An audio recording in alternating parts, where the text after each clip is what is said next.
Well, you ought to ask me a question first. No. But they don't, how they never have taught me. You have to figure it out. Okay.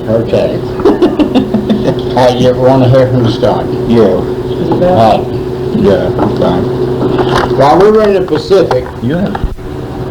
during the war, we had drills. We didn't see any action at that point. No point after that either. But we had drill, we had general quarters. We all manned our station. And my station was at the 5-inch gun mount on the fantail of the USS Hawkins 873. And when we got to our station, Chief Gunner's mate says, "Stand by, we're working on a gun mount." So we start mock boxing on the fantail.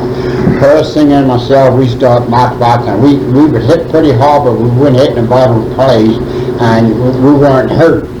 Once in a while we get stung a little bit, but we didn't get mad or anything. But we're just cutting up to pass time away. And Pershing swung at me and hit me on my shoulder, and I leaned on the apron line to push off like I was in the ring, and let him have it with a left, because you always lead with a left. And I swung at him.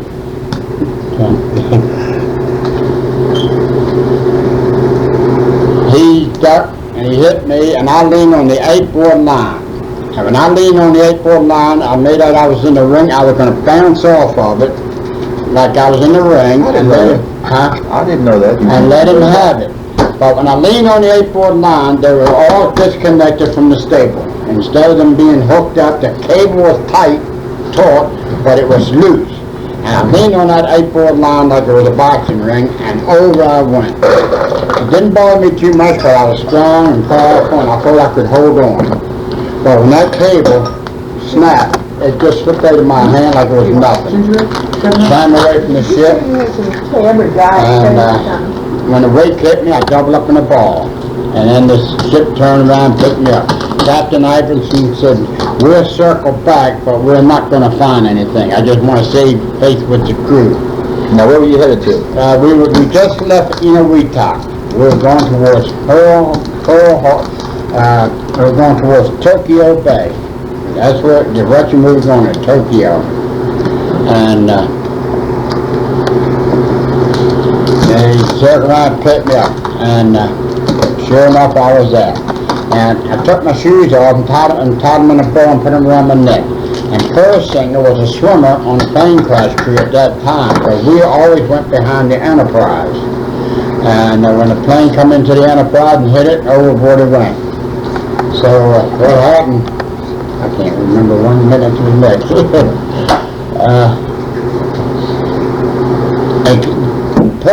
Pershing was a swimmer, and he had the life preserver, and he never did throw me in the life preserver. And when I got on board ship, I asked him, I said, "How come you didn't throw me that life preserver?" He says, "Charlie, it looked like you had a life preserver on." That was my shoes hanging around my neck. So then a couple days later, I was told by the chief boatswain mate that I was assigned as swimmer on a plane crash crew. We didn't have no practice, we didn't have nothing. No drill, no nothing. Sure enough, a plane came into the Enterprise, hit the Enterprise, bounced up in the air, went overboard. And plane crash crew manned your station. We all met at midship where the motor whaleboat is. And as the ship went up there, all we could see was where the plane was, the gasoline and pieces of the plane. And the pilot was gone, and so was the plane, except the gasoline and oil, we could see that. So later on, I told the chief boatswain mate that every second counts. When you're going after a pilot, you're going after somebody in the water and he's in trouble, every second counts. And we ought to meet at the forecastle.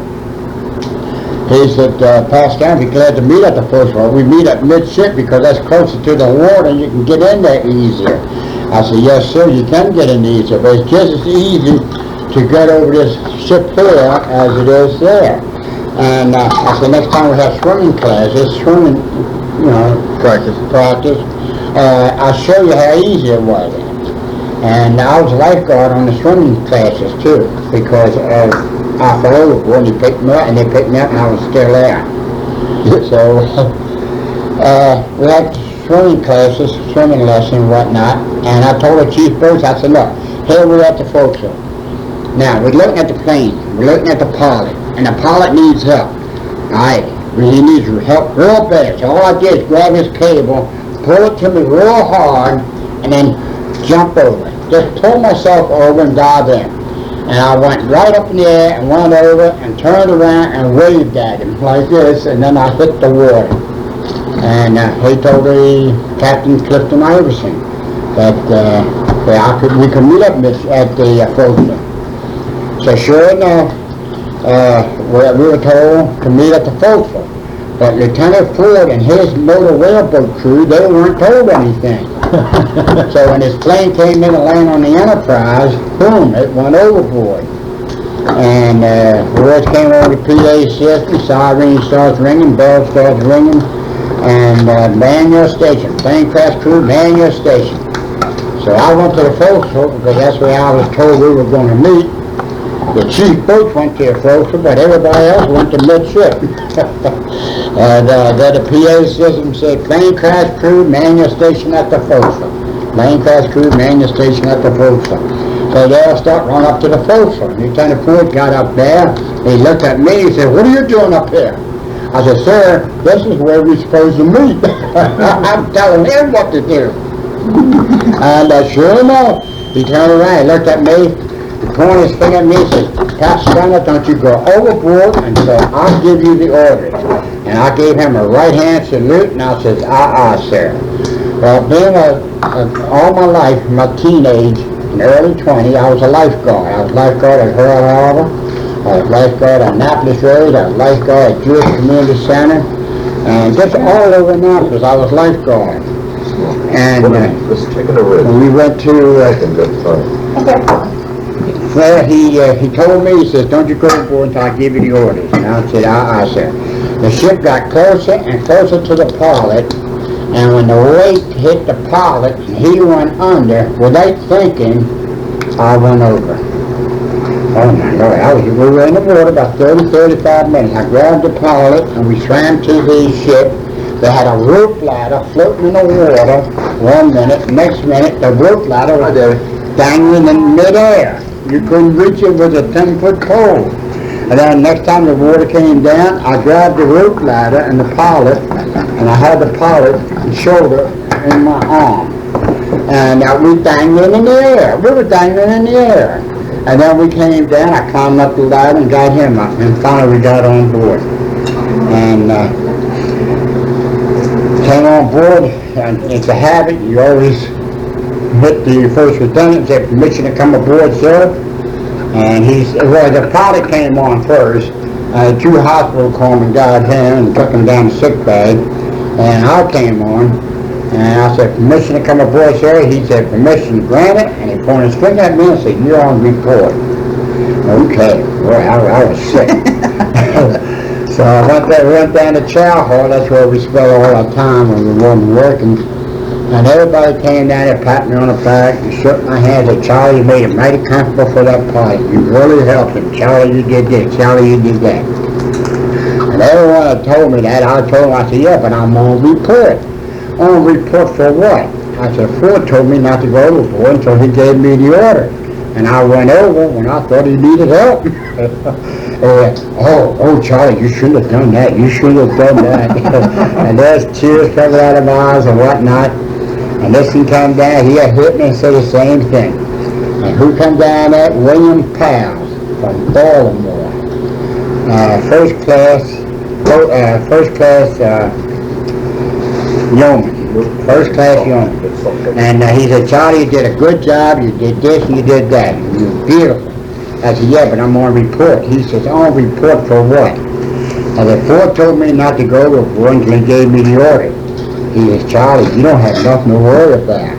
I said, what do you mean? What do you mean I don't have nothing to worry about?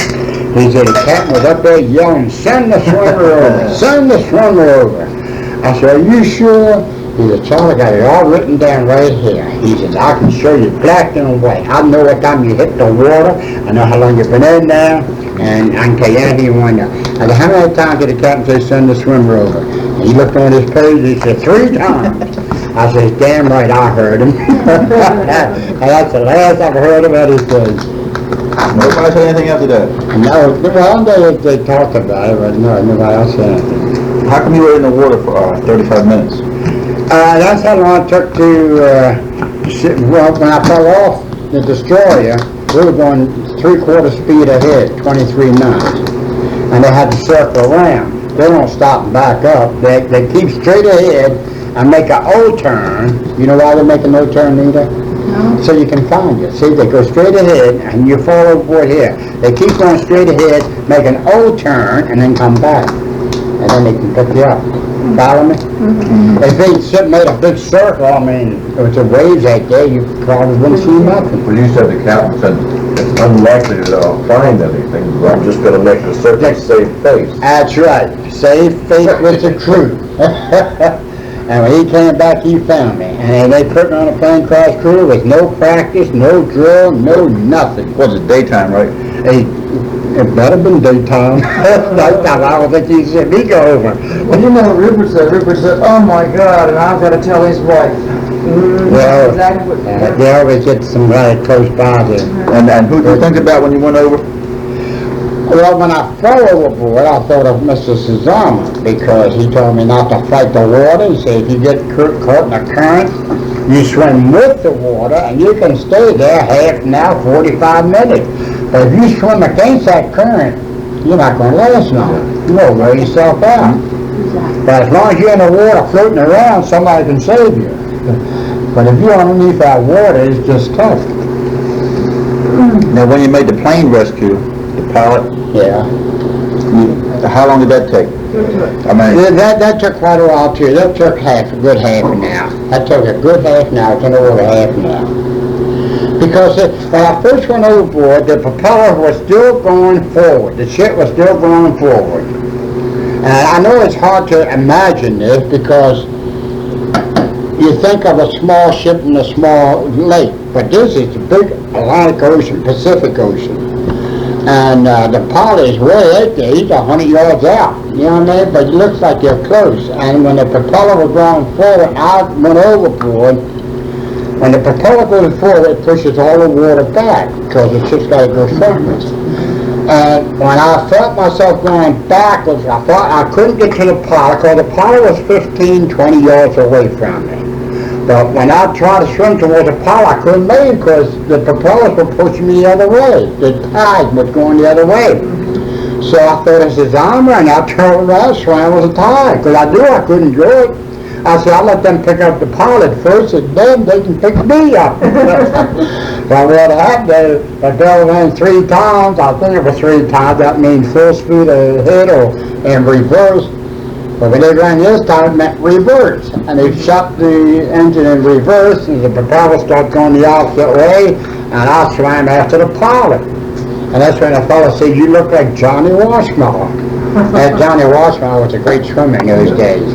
And I just swam towards him, grabbed him. By that time the But ship he was glad to feel your arms around his shoulders. He gave me his life preserver. Oh. His May West life preserver. It was half inflated. You remember? You don't remember that? Oh, yeah. You do remember? Oh, yeah. I love to know what happened to that thing. oh, that jacket was here? Yeah. I can recall down the basement, we used to fool with it, but Yeah, that's it. I That's think the the one. kids used to play with it and hit I know, it didn't mean anything, but now it means a whole heck of a lot. Man, I'd love to have that jacket in there. Well, when you saw the kids play with it, he said, put away. Well, it didn't mean nothing at that time. I know, that's what I'm saying. It didn't mean a thing. good, good. Oh, let me bring this up there. When we went riding this afternoon. Now, Bay Ridge. Yeah, when we got to Bay Ridge, we got talking about the same thing. And you said that when you fell overboard, shark swam the other way. Oh, yeah, I'm gonna show you. I'm gonna, shipmate nailed me. You said the reason you got hit was the shark swam the other way. So somebody said, who's doing this rotten meat? We don't have no crabs. Where's crabs on you? Charlie, don't like 2000 in here. No. I'll pass. No, throw them in, I was gonna take them home to Dick, throw them in and we'll get some tomorrow for Dick. They're upstairs. Yeah, no, we wanna get rid of those down there anyway. Down where? Downstairs, we got them. Here you are, USS Hawkins. I'll get them out there. Yeah, huh? Okay. I look at it with my hands on. Have you seen this on, Are these it, John? huh? These are it. Yes, there it is. Bring them Go out. downstairs? USS Hawkins, 873. Yeah, they were. See, that's me. That's me when I fell I over. didn't bring the whole thing, I get some tomorrow for it. Where's the What shotgun? time did you run away? Well, mid-morning sometime. Look, place won't be open. Read it. Yeah, but we'll leave it noon, just eat them up. Perhaps worried about personal hygiene would be in order. Eat 'em up. Even the shark there on it. That old rotten Puerto Rican. Maybe You tomorrow. can't hurt it. You can't hurt it. What time do they open? Oh, boy. What? Will they be open in the morning? Yeah, oh, definite, yeah. Well, I don't care, I'll stay till 2, 3. Shoot, you want larger ones than these anyhow. Look at these little peewees over there. These are good. That's a disgrace to an office to take those Can you home. call an order for tomorrow? Yes, how about that? They'll, Monday, they won't have any problem getting them. Yeah, that Oh, no. Well, when did you said this? When this guy gets back and board. What was that? Says down here, when Pastrana gets back on board, perhaps a word about personal hygiene. They don't have any large ones. Where's the They had a shotgun? really hard time. Where's the shotgun? We got ours yesterday. They go to Lake Front. Yeah, they came over to give up to eat, but they had to get out some further, they had to reverse them. Most of these crowds, that's all they said they had was meat, they didn't say they had anything. No, that was me. Because you're not taking these home, these are awful. Well, sure, they're good though. Are they? That's terrible yesterday. That's what we got for them. That's why we gave these to Al. Well, these we picked up today. People from Pennsylvania think this is the greatest thing, you know? Oh, yeah. No, Paula's friends. Paula's family said they're gonna bring down spaghetti because they don't have crabs on it. Oh, God, we're not having crabs again today. Who are they coming? I don't think the boys are not, they're just left. Last time they were here, last They just weekend. left, remember? They like spaghetti.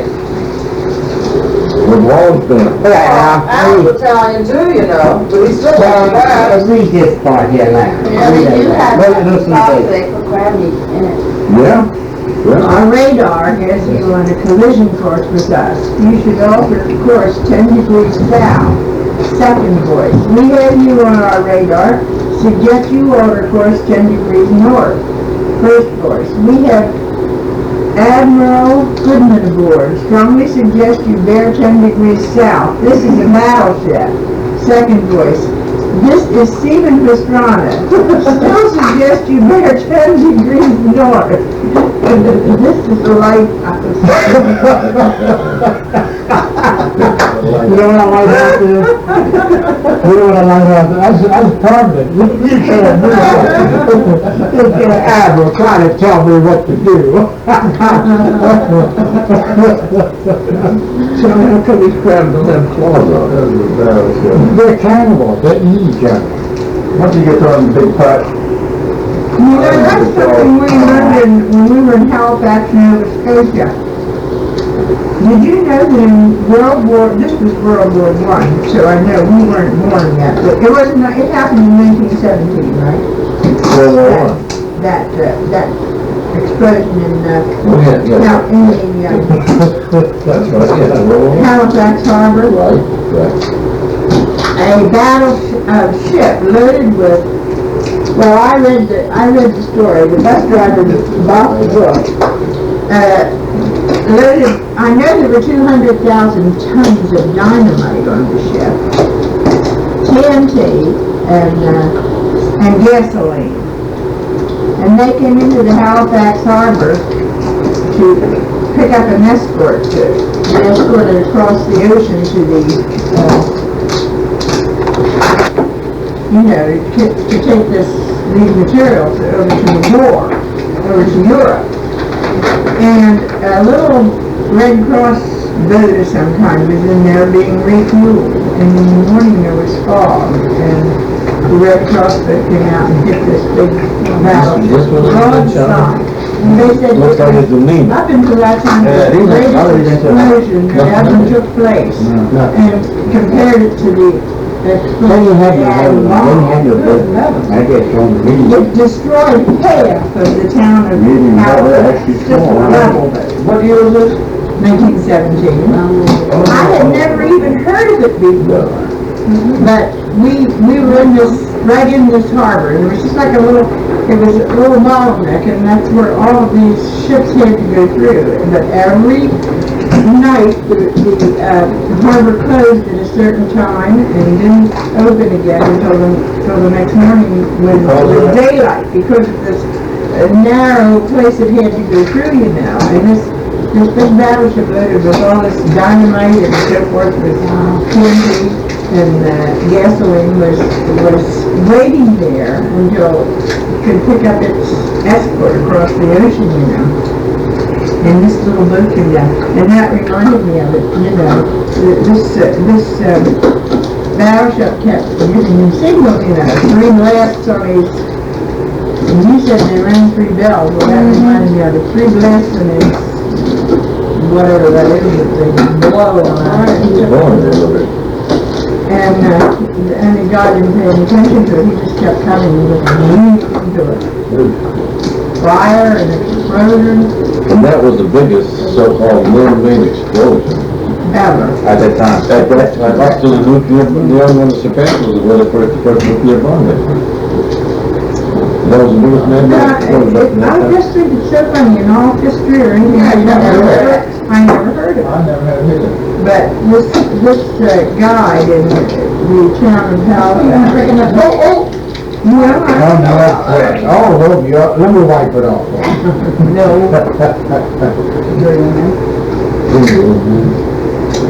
Very rotten. That's been changed now. They don't say go around there anymore. What's that say? They say sensible senior citizen. That's what they say. Okay, that's good. Charlie would definitely fit, no? Don't you think? No. You don't think so? Dirty woman.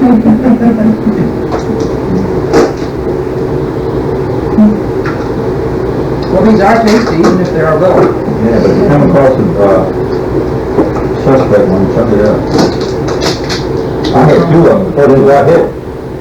We're not. First and meat. Now one looked like salt water. I had one that looked anemic, looked like any meat from them. And the second one looked as though it was all dried up. Wasn't sure. Must have aged or something. It was a male, big then. Charlie, you eat the rest of them, don't give me any more, because I am. I'm gonna tell them, Well, we thought we'd discourage you and talking like this. That's why I There's thought. a difference between a male crab and a female crab. Years ago, I still remember. How do you tell a male oyster from a female oyster? Oh my Lord, you got me there. How do you tell? No, that's Oh, no, I don't know. Don't ask something you don't know. clam. I'm gonna make clam. Is there a male and a female clam? Probably asexual. I think so. I think you're right. Wow, yeah, wow, sexual. One that's how it was and one that's I'll give you this one, but you already got No, some good ones. I'm done, I really am, I got. We just got you, mother. Hey, I know, yeah, somebody. Hey, Mama. Thanks a lot. No, I'm fine. Give me a hot water. We'd like to open our own club. That's always the winner. We look like those. Good. I said my wife likes to wash her own dishes. You're trying to brainwash her, doesn't it? Sounds like mine. Katie, you don't have a dishwasher? Yeah, I No, think no. we get one. You know what we need now? We gotta have some Oh, we still water. got the, The what? The old 100-year-old one, is that still the same as it was? Did you fix it up? Yeah, we fixed it up. Yeah. Do you use your microwave? When Al's mother was coming to live with us, we made it into a room for her, put in a little bathroom and, Slide sliding glass door. Fireplace. At first I don't. Double Takes too long to bring out You cut the walls and everything, you leave the walls all We rusted. had the beams out. Yeah, I But, You mean the back room, the kitchen? Yeah, the black house. Yeah, well, that fireplace was in It's all the good for heating trees. up and hot dogs. Complete, yeah, complete. you put a new fireplace in. That baked potato? You know what I recall up there, when you used to come out the back door there was always a bushel basket of fruit, usually a couple kind of fruit, apples, peaches, and you just come out the back door and grab some fruit, grab a handful of fruit and start walking to the farm. We, tried to bring you some peaches, but the peach crop in Pennsylvania was really bad this year. You know, we got that terrible freeze. First of all, in December, we got some spring weather. And then about a week later, we had just frigid weather.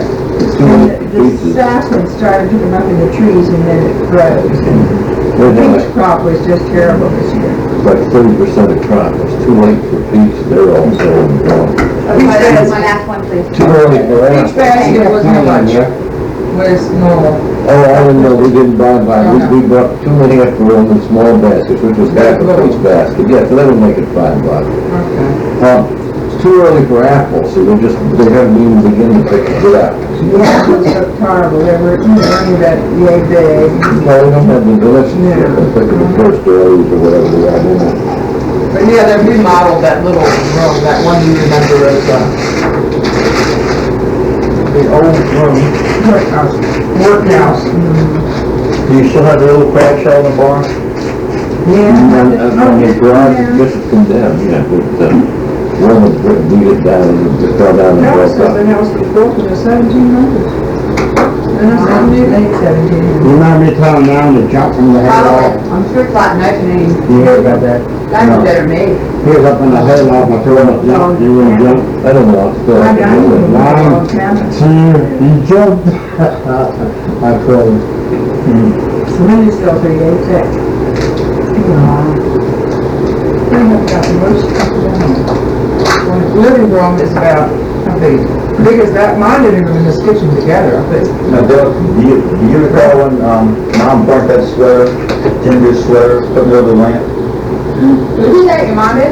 Trying to dry it out, right? Yeah, that would look like when you were doing that. Put it over the lamp and it got lightly brown. Oh, yeah. I remember that. Mom said, I can never get back another one up, send it back up there. You remember that? Yeah, I do. I don't know what I made an impression on.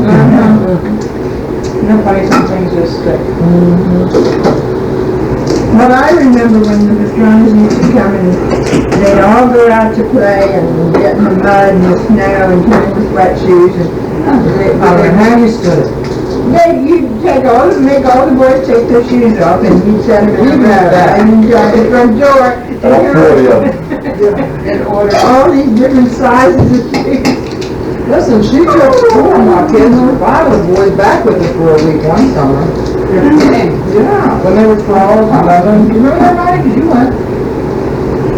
Yeah, I was like summer camp. Ronnie, Richard, Robert, Alan. Ran down the back hill, as back to it. If they Dark, everybody was coming back. Hit the The fence. wire's blowing, right? The wire's not there. Were these in the deep freeze or the lower Your part? ice box, Uh-huh. ice box, In the deep freeze, upper part. uptown. Yeah. Take that fence on a full run and it threw me right back on my seat. I had 3 lines with barbed wire across. Oh, yeah, I remember that. And I got to put on. Yeah, I remember that. You were running down, you ran into it. Huh? Told you to look with peroxide and you said, does that burn? Charlie, you said to me and I said, no, peroxide doesn't burn. We washed it with peroxide. And my daddy used to use alcohol. Listen, you kept those scars. I still have them. Scars across your chest? You had it for a long time, you know? I know I was on a full run coming down the hillside. And you guys used to sled. You had my scars from You lived there. I'm sure it's still got 'em. Sled. Give me a pepper steak, you got. Sometimes they got snowed in. I'll never forget the day they got snowed in. We remember that, Charlie. Charlie said, you know, they never have snow down here that you can't drive your car. Oh my God. And, I thought that was further south. and, I said, Charlie, I don't think you can get out this road. Oh, I can get the road. You get out in that old car, but go nowhere. Beautiful country, though. Oh, my.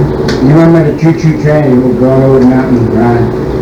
Come through there, right now. Yeah. I thought you meant a real live train going back to the place. No, at nighttime you hear it going over the mountain. Yeah, and you have the record with the choo-choo train. That's right, I put it on here. And I practice in the dark, I practice before you all got here. And finally the night you already went upstairs, everybody upstairs in bed. And I took that thing, and I sat on the step there, and I put it down and hit it perfect. Hit it perfect. Staying in here, right? The hell is it? No, I can't think you're used to it. But they were in it. Woo, woo, woo, woo. All right, get up. No, you don't remember that. Yeah, I remember it. About a half an hour later, we still wait the same way. Well, still comes through, right, y'all? That train? Yeah, that train's supposed to come along the mountain. Oh, I'm not still paying attention. Anytime we hear it, we got better listening now, we hear it loud, every time we hear it. We think it's the sound, we always talk about the sounds when we hear it. Like that old thing wailing. We were driving home one night, and the cop pulled us over in speed trap, and the guy said we were going 65, so I said, no, it wasn't. He said, just what? I said, no, it wasn't. Charlie said I was going 70. I'm going crazy when you get on one. I'm trying glasses. On and off. That's okay. The end of the table, it's very What is coming? Oh, yeah, can you hear? Today is September 8th, 1985.